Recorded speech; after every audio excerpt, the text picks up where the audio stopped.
માનનીય રાજ્યપાલ શ્રી ગુજરાતના પદનામિત નાયબ મુખ્યમંત્રી શ્રી ઉપસ્થિત છે. એમને સોગંદ વિધિ માટે આપની સમક્ષ રજૂ કરવાની અનુમતિ આપો તેવી વિનંતી છે.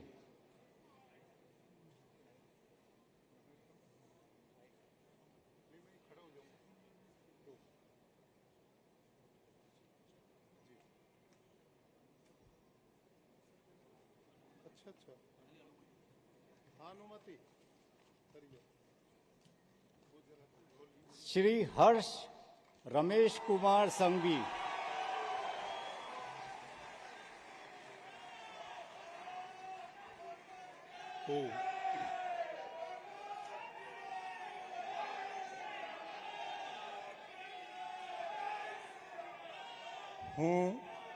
હું હર્ષ રમેશ કુમાર સંઘવી ઈશ્વરના નામે સોગંદ લઉં છું કે કાયદાથી સ્થાપિત ભારતના સંવિધાન પ્રત્યે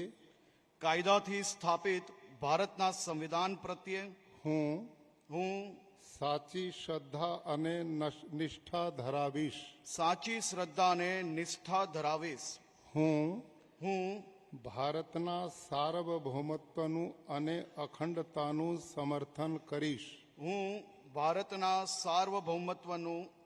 અખંડતાનું સમર્થન કરીશ. અને હું ગુજરાત રાજ્યના નાયબ મુખ્યમંત્રી તરીકેના મારા કર્તવ્યો શ્રદ્ધાપૂર્વક અને અંતઃકરણપૂર્વક બજાવીશ. અને ભય કે પક્ષપાત રાગ કે દ્વેષ વિના તમામ લોકો સાથે સંવિધાન અને કાયદા અનુસાર ન્યાયપૂર્વક વર્તીશ. હું હર્ષ રમેશ કુમાર સંઘવી ઈશ્વરના નામે સોગંદ લઉં છું કે હું ગુજરાત રાજ્યના નાયબ મુખ્યમંત્રી તરીકે જે કોઈ બાબત મારી વિચારણા માટે લાવવામાં આવશે અથવા મારા જાણવામાં આવશે તેની જાણ એવા નાયબ મુખ્યમંત્રી તરીકેના મારા કર્તવ્યોના યોગ્ય પાલન માટે આવશ્યક હોય તે સિવાય પ્રત્યક્ષ કે પરોક્ષ રીતે કોઈ પણ વ્યક્તિ અથવા વ્યક્તિઓને કરીશ નહીં.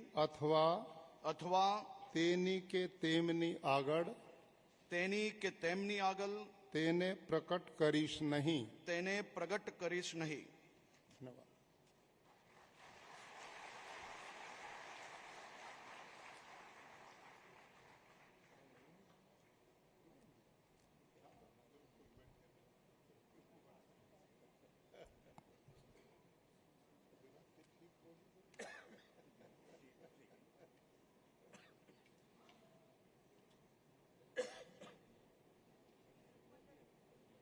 નવા મંત્રીમંડળના નવા ચહેરા અને તે સ્ટેજ પર બિરાજમાન છે, જેમાં સૌથી પહેલા જે શક્યતાઓ વર્તાઈ રહી હતી તે શક્યતાઓ પર મહોર લાગી ચૂકી છે.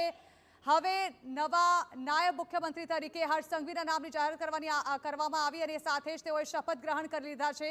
અત્યારે તેમને આચાર્ય દેવવ્રત દ્વારા અને મુખ્યમંત્રી દ્વારા શુભકામનાઓ આપવામાં આવી રહી છે, જેની સંભાવનાઓ લગભગ નક્કી માનવામાં આવી રહી હતી. તે નિર્ણય લેવાઈ ચૂક્યો છે. ગુજરાતના પદનામિત મંત્રી શ્રી ઉપસ્થિત છે. એમને